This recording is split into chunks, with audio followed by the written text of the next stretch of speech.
All right, welcome back to another edition of Plus Money Picks. Coming off of the most recent fight night card, I actually maintained my win streak. Basically just broke even, but I did have the slightest bit of profit. It would have been an amazing night of betting for me, well, day, because that was an early card, but I had a long shot parlay. It was an 8-leg parlay that the last leg of it that I needed was Barcelos to win, which that ended up being a very close fight. Um, it was a parlay that I'd only put a few dollars in, but it would have made me 80 bucks. Um, so I was bummed out on that because Barcelos was the last leg on other parlays that I had. So really, it was that fight that kind of dictated my night, but I was still able to skate by with a small amount of profit. So this upcoming card, UFC 264, we have Poirier McGregor III. Also a pretty difficult card from a betting perspective. I think there are a lot of fights that can go either way. So we'll start going into this card. The first fight we have is Madovsky and Zhang. This is probably the worst fight, quality-wise at least, on the whole card. Not even going to spend a whole lot of time on it. Don't have too much notes for this because Zhang just haven't seen anything impressive from this guy. He only has a record of 3-2. Madovsky also just hasn't really been impressive in the UFC, but he's at least someone that I think shows more promise just because he has more fights under his belt, just done more in his career. And I think the only thing that I've heard other people talk about with Yao Zhang is, oh, he had a pretty good fight with Rashad Coulter, which what did that guy do in the UFC either? So Yao Zhang, he just has looked slow to me. Heavyweight, light heavyweight. Now he's coming down to middleweight. I don't think he's ever been at that weight before. Um, just not too excited about him coming down. And then Amadovsky, he just has terrible fight IQ, but he's got power in his hands. He's going to have a little bit of a reach advantage in this one. I think he's at least just shown that he's got more tools as an MMA fighter and that he has the potential to win fights. So I'm going to lean Amadovsky in this one. There was quite a bit of line movement on Bet Online for this fight. I took Amadovsky at around minus 160. Didn't put too much money in on him, but now it's shifted to where Amadovsky's minus 135 and Yao Zhang is plus 115. I think a lot of people are just kind of feeling ready to fade Amadovsky in this one and just take a dog against him.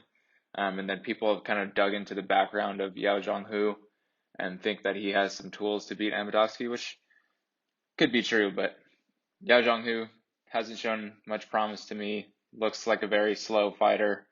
So I'll feel comfortable with taking Nebudovsky in this one. The next fight we have is Zhalgas Zhumagulov versus Jerome Rivera.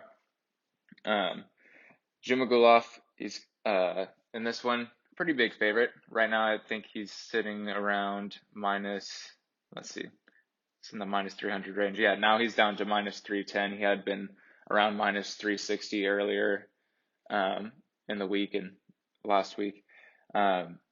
He will be who I'm taking in this one. I think Jerome Rivera just hasn't really shown a whole lot of upside in the UFC so far. The only thing looking at how they match up is that Jerome Rivera will have a sizable reach advantage. I just don't know if he'll really be able to take advantage of that just because his skill level's not quite there. He's been finished in 2 of his 3 UFC fights, although one of those was at 145, so I feel like you can't really think too hard on that. But looking at his striking stats, he has a 34% striking accuracy in the UFC.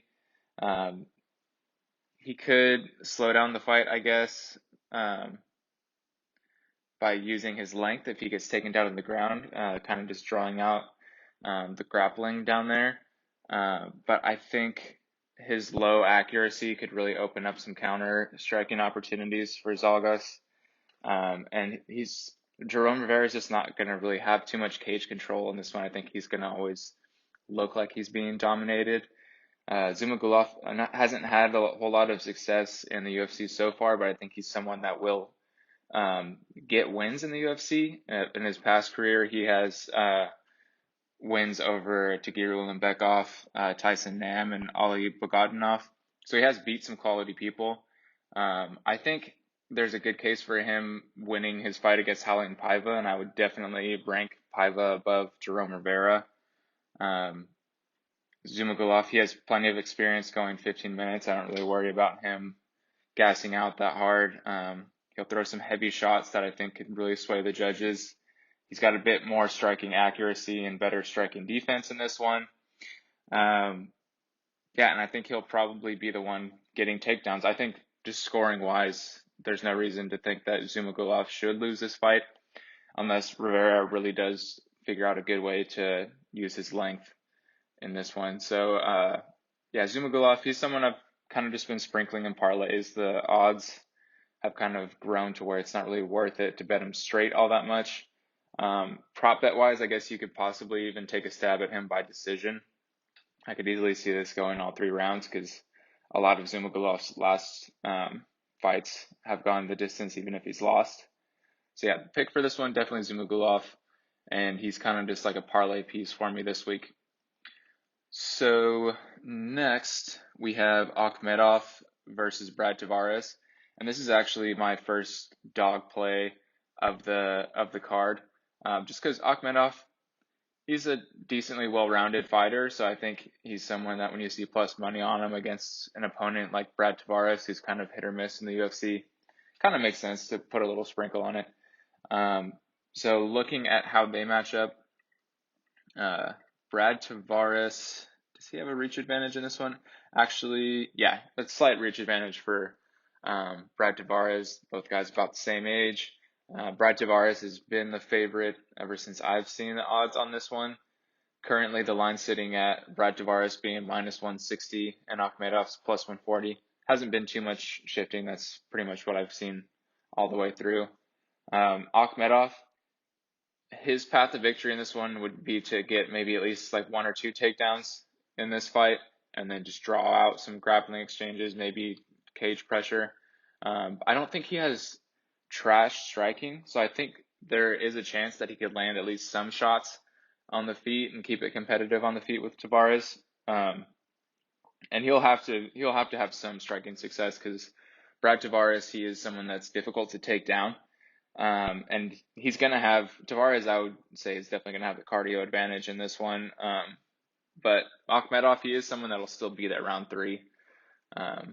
He's just been in a lot of decision fights, and he's won decisions before, so I think he's capable. But yeah, he'll have to work in grappling to make this one work, which is what I'm banking on, and we'll see how this plays out.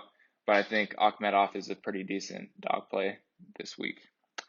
So following that fight, we have Jennifer Maia and Jessica Ai. When I saw this fight lined up, I already knew where I was going to lean, just because I'm not a fan of Jessica Ai. I think she's a decent UFC fighter. She's got some tools to win to keep winning fights, I think, in the UFC, but I don't think she's going to have too many wins over ranked opponents for the rest of her career. Looking at how they match up, Jessica Ai is going to have a reach advantage in this one, only by like a couple inches though. I think Jennifer Maia will still land more powerful shots in this one. Jennifer Maia, a little bit younger than Jessica Ai, and Jennifer Maia, as far as I know, always was the favorite in this one. I've seen her climb to more in like the minus 200 range, and then now looking at the odds, she's around minus 180. Jennifer Maia, I've put her in a couple of parlays. Not super confident in her to where I wanted to have too much money on her side. But looking at Maia, she hasn't been finished in the UFC, should have the strength and power advantage on the feet. And I think a lot of Jessica Ai's style feeds right into Jennifer Maia's game. Jessica Ai kind of likes to get in these clinch setups and wants to put you on the cage, but I think Jennifer Maia is going to welcome that and kind of just counter it. And I think with Jessica Ai coming in at her, there's going to be a lot of opportunities for Maia to land a hook on her way in. Just a lot of counter opportunities. Jessica I, her only finish loss was to Valentina, at least her only finish loss in the UFC. But looking at Jessica I also, she's on a 2-fight losing streak. And she's lost 4 straight fights before. She's not someone that has like a clear pattern of win-loss, win-loss. So yeah, there's just not a lot that impresses me about Jessica I at this point, and I think Jennifer Maia could easily just be on the come up right now. So yeah, picking this one's Jennifer Maia. I would say if I had to choose an outcome, it's probably by decision. Jessica I is just not an easy person to finish, but it could happen. So yeah, Jennifer Maia by decision. We're going to go into the next fight. And the next fight on the card is Dricus duplexes and Trevin Giles. So with duplexes and Giles, we do have a pretty even fight, and I think the odds really indicate that because duplexes was a slight favorite. Now it's kind of shifting towards Trevin Giles. Right now, I see Trevin Giles is -117 and duplexes is -103 on BetOnline. Looking at how they match up, it is going to be duplexes with a slight reach advantage, and I mean, pretty much identical outside of that, age-wise, everything. So duplexes, he has pretty strong grappling, I would say. He's awkward but effective on the feet, and I think when he's hurt, he's someone that can mix in his grappling to kind of save himself. He's got 9 submission wins, and I believe his other wins are also by finish. So I think 9 wins by submission, 6 by knockout. And Trevin Giles, I mean, the reason that this is a close fight is Trevin Giles really does have some pretty good hands. So I think it's going to be competitive on the feet, and Giles might even have a slight advantage in striking exchanges. But what does stick out is that his 2 losses are by submission. And I don't think he necessarily has quite as clean of striking as Roberto Soldic, which is one of duplexes' losses, which duplexes has also beat that guy before too. So you have that. But yeah, Giles, good striking defense and takedown defense. I would say, so he has decent takedown defense, but I don't think he's really faced many guys that I would consider to have an intimidating takedown game, or that have the cardio to really keep pressuring with those takedowns. So that's why I ended up leaning duplexes. Don't have a ton of confidence in this one, but I think I want to lean towards duplexes just because of his ability to get submissions, which is a weakness of Trevin Giles. And then even if that doesn't work out, there is another path to victory for duplexes. So yeah, I think Trevin Giles, I would not shake my head at anyone that decides to bet him, especially, I mean, he's got the powerful right hand. It really is, if this ends up being an all striking affair, then I think Giles could easily win this. But with the path to victories in place for duplexes, he's my pick for this one. So the next fight on the card, we have, let's see, it's Ryan Hall and Ilia Taporia, which this is going to be a very interesting fight, especially because we haven't seen Ryan Hall in a while. And Ilia Taporia is just kind of on this tear. Everyone thinks he could be, one of the next big things in the featherweight division. Ryan Hall, he's going to have a slight reach advantage in this one, just by like a couple inches. He'll be a few inches taller, but he's quite a bit older. He's 36 years old, whereas Ilia Taporia is one of these young up-and-comers. He's only 24. Looking at the odds, Taporia has been a pretty sizable favorite for a while. Right now, he's sitting at -230, and Ryan Hall is +195. I think there's a path to victory for Ryan Hall. I think he would still have a jiu-jitsu advantage. It's just that Ilia Taporia, he's a black belt too, so I don't think it's going to be a huge advantage. It's just that Ryan Hall's dangerous with going for your legs at any time in a fight. And because of that, when you're always thinking like he's going to come in with an Imanari roll, then he just all of a sudden throws some spinning kick at your head that you're not defending at all. But I think Taporia, he's well-rounded enough to handle that threat. I think obviously He hasn't been in the UFC that long, so who knows how much it's going to affect him with, just the competition that he's faced. And I don't really think Ryan Hall has that huge of an advantage in that either. Ryan Hall only has 9 fights as well, and I think his most recent fight, I believe, was Darren Elkins, which Elkins is a savage, but I wouldn't say that, he's the most amazing UFC fighter. So yeah, I think Ilia Taporia striking advantage overall, like takedown wise, he's going to have the advantage there. The main threat is just that Ryan Hall somehow jumps on a submission, and I guess because of that layoff, who knows what Ryan Hall's been working on. We don't exactly know how he's going to come out in this fight, but all signs are pointing towards Taporia. I wouldn't be surprised if I had to choose an outcome. I really could see this going to a decision just because Ilia Taporia is going to have to be so careful. But I could also see it if I had to choose like a secondary outcome. It would maybe be like a late knockout for Ilia Taporia. I think he could just kind of gradually start tagging Ryan Hall. He'll kind of figure out the ways that he's going to come in with grappling exchanges, and I think he'll be able to land some powerful shots with his hands. So definitely Taporia in this one. He's kind of like a little bit of a parlay piece in this one, but I'm really cautious with this because of the submission threat that I've been talking about with Ryan Hall. So next, we're going to look into, on the card, we have Nico Price and Michel Pereira. This is another one that, it's difficult to predict because both these guys are so wild. Looking at how they match up, Nico Price actually has a little bit of a reach advantage in this. Although I don't really know how much I think that's going to affect things because Michel Pereira is very more like dart in, dart out kind of a guy. He's not really going to stand in your face too much. And Pereira right now, he is a favorite in this one, although I don't think it's necessarily too big. We'll find the odds right now. Yeah, so Michel Pereira, he's gone down to minus 155. He has been higher in the recent past. I actually bet him at minus 162.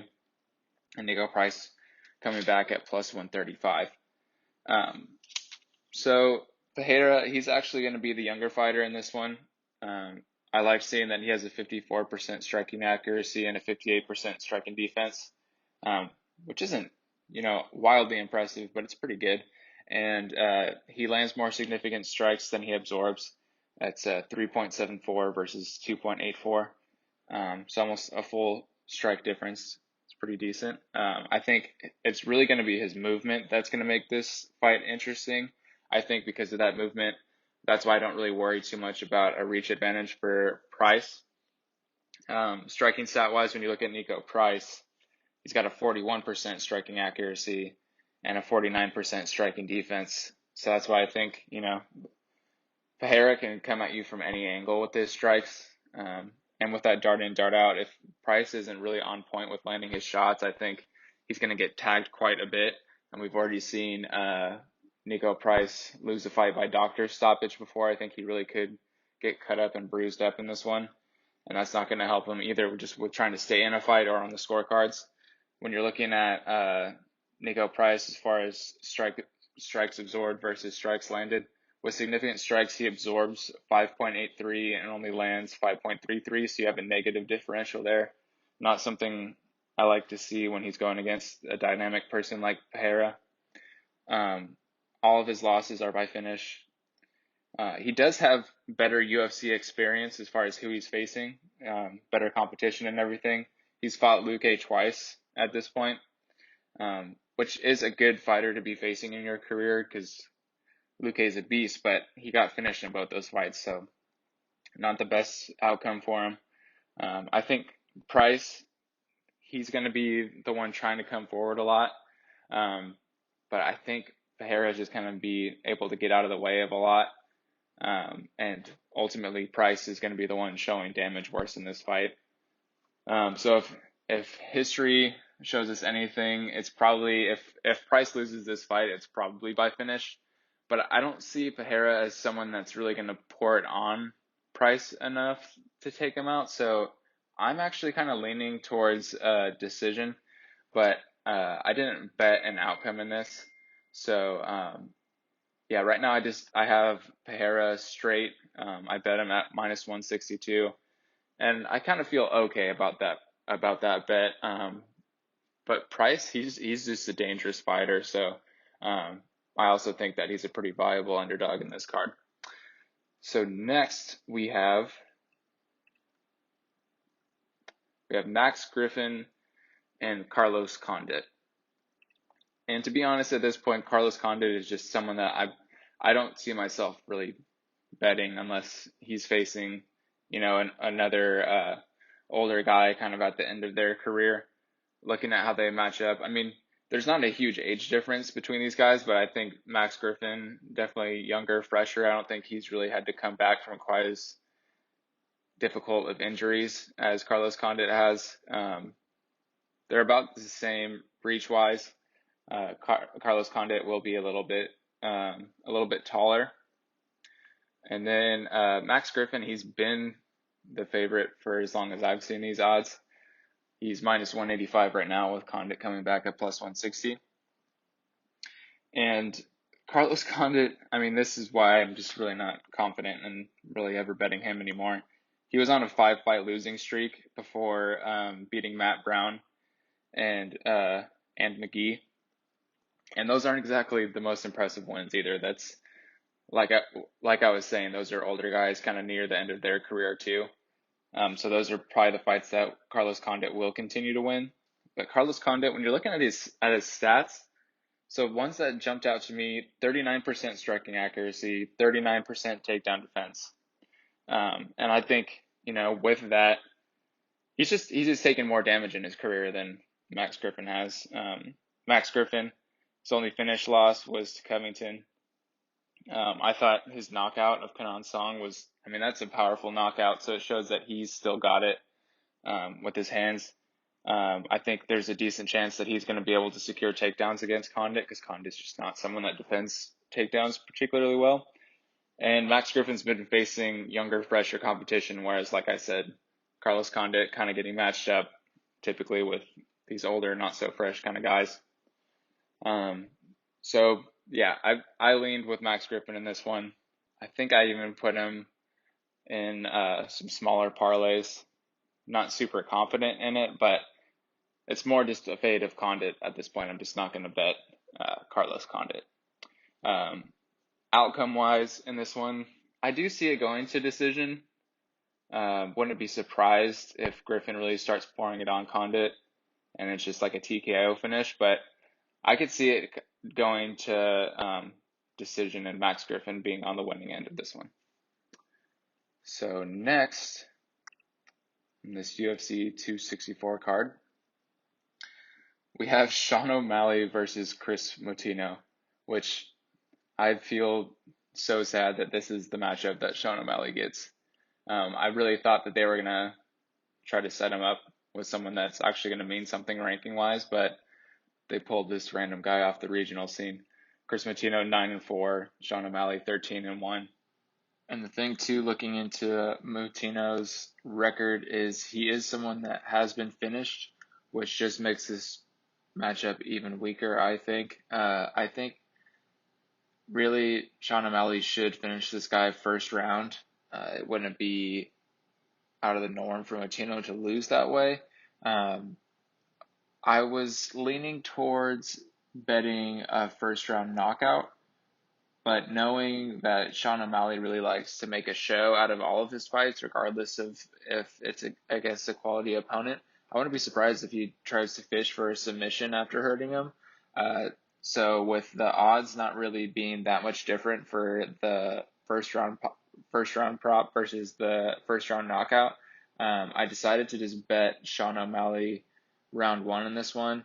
I don't really feel like throwing him in parlays at this point with how the odds have gotten. He's all the way up to minus 900. So I'm definitely not going to be betting him straight. There's no return in that. and he's not going to add much to a parlay at this point. So I just have that first round prop for now. And yeah, basically just really bummed that we're not going to see him get tested most likely in this one. Next on the card, we have Irene Aldana versus Yana Kunskaya. And looking at how they match up, so Aldana, she's going to be a little bit taller. She's going to be a few inches taller. There's not really a huge difference in reach, though, between these women. Currently, odds, they've been staying pretty close throughout the week. And currently, Aldana, yeah, minus 116. Yana Kunitskaya coming back at minus 104. So when I was looking at this matchup, right off the bat, what worries you if you're trying to back Aldana is that Yana Kunitskaya is totally fine with just kind of holding women up against the cage and making the fight really boring. And that's still very much a dangerous thing in this matchup. Aldana, she's going to be a better striker in this one. She has way better boxing. I think she has better movement. She's someone that could actually have 100 significant strike performance, whereas Kunitskaya, that's not really in character for her. Kunitskaya, what made me not want to bet her is that she doesn't really land a whole lot of meaningful shots in fights, even though she's supposed to be coming from this striking background. I just don't feel like she's all that dangerous on the feet. So if the fight plays out close, it's going to be Aldana that's probably landing the more powerful shots, probably swaying the judges to her side. It's really just a matter of if Kunitskaya can be successful with her grappling. Aldana, she does have an 84% takedown defense, even with the 5 takedown performance that Holm had against her. I mean, she could handle cage pressure okay, and she could land her own strikes, even if she's the one getting pushed up against the cage. So, I mean, I feel pretty good about taking Aldana in this matchup. It's just really, I'm worried that Kunitskaya is just going to go all in on the grappling and just hold her up against the cage and make it boring. But yeah, I did put Aldana in some smaller parlays as well, just because with those close odds, it kind of boosted up the parlay a little bit. Next in the card, we have Tuivasa and Cardi. Another one, I feel like I'm just kind of laughing at some of these matchups because they're either going to be trash or just super exciting. So Tuivasa and Cardi, both pretty big guys. Tuivasa is 6'2", with a 75-inch reach, and then Cardi's 6'5", with an 80 and 1/2 inch reach. So this is another one where it's kind of hard to pick a side. I would say Tuivasa should technically be the more well-rounded fighter. I think outside of his powerful hands, he does have leg kicks that could be a good weapon in this fight. But Tuivasa isn't all that great defensively. Cardi, I mean, he has shown that he could get tagged in the legs. I don't think he's necessarily advanced enough to know how to really keep defending a ton of leg kicks throughout a fight. He has to cut down to 265, which is something that I don't really like on the Cardi side. And then we've seen already that if he ends up on the ground somehow, he has nothing to offer down there. So Tuivasa, I don't know if he's really all that capable of getting it there, but if it does happen to go there, should have a bit of an advantage. Yeah, with it being so hard to pick sides, I mean, the odds right now are pretty close, and I think there's going to be a lot more shifting throughout the week. Tuivasa right now, minus 130, Cardi plus 110. I don't know. I mean, I might even just choose a side later in the week if the odds start looking better in a certain direction. But right now, I just took the under 1.5. After talking to one of my friends about this matchup, I feel like that makes the most sense.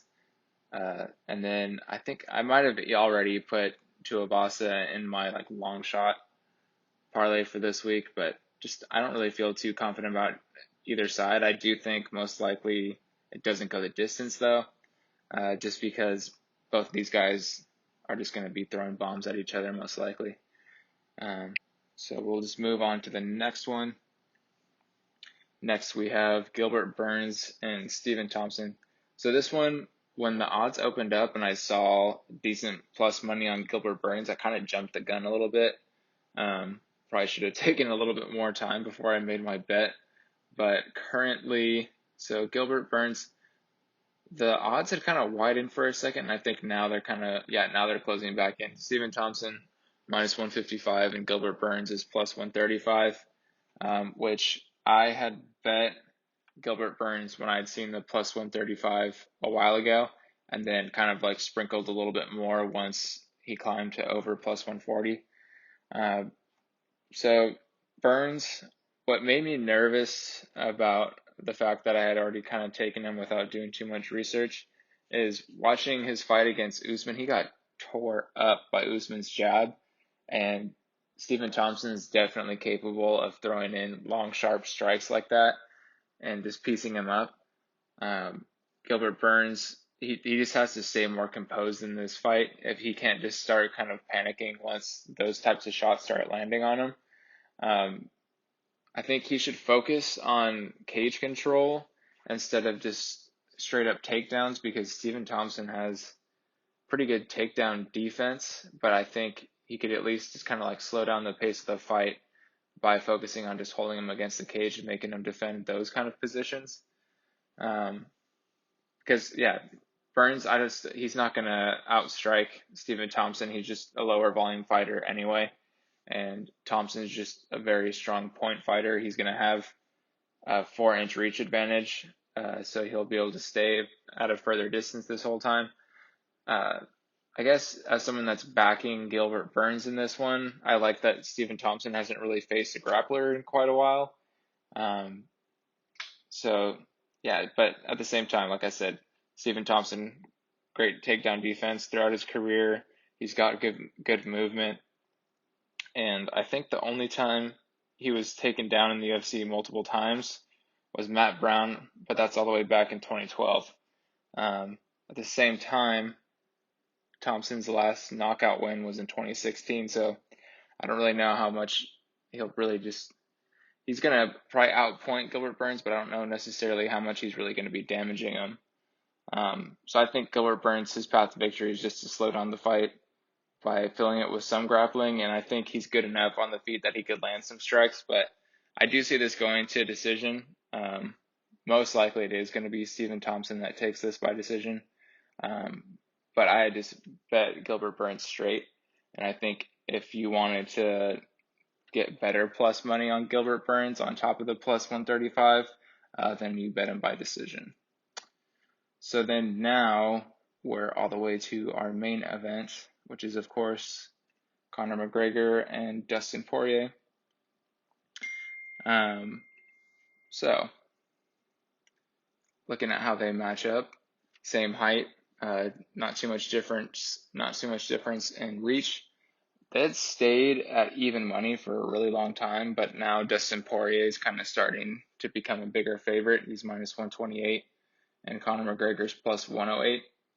And I was struggling to choose a side, but at this point I already decided to bet Conor McGregor.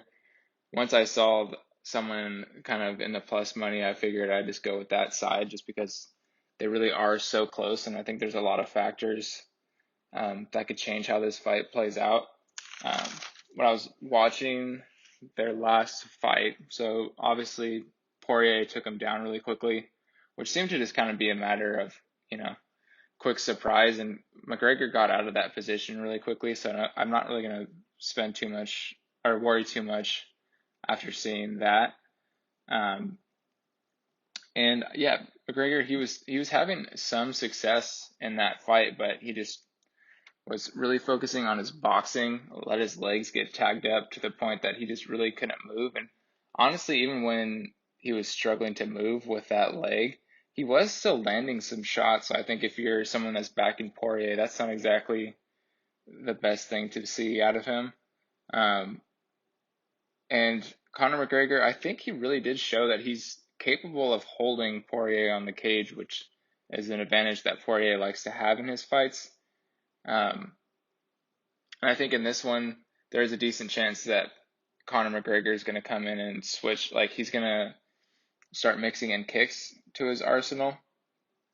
So I think once he has a little bit more diversity in strikes, it's really going to be a whole other difficulty for Dustin Poirier. The other thing that scared me away from betting Poirier is I watched his Dan Hooker fight, and he looked off. He looked very off in that fight.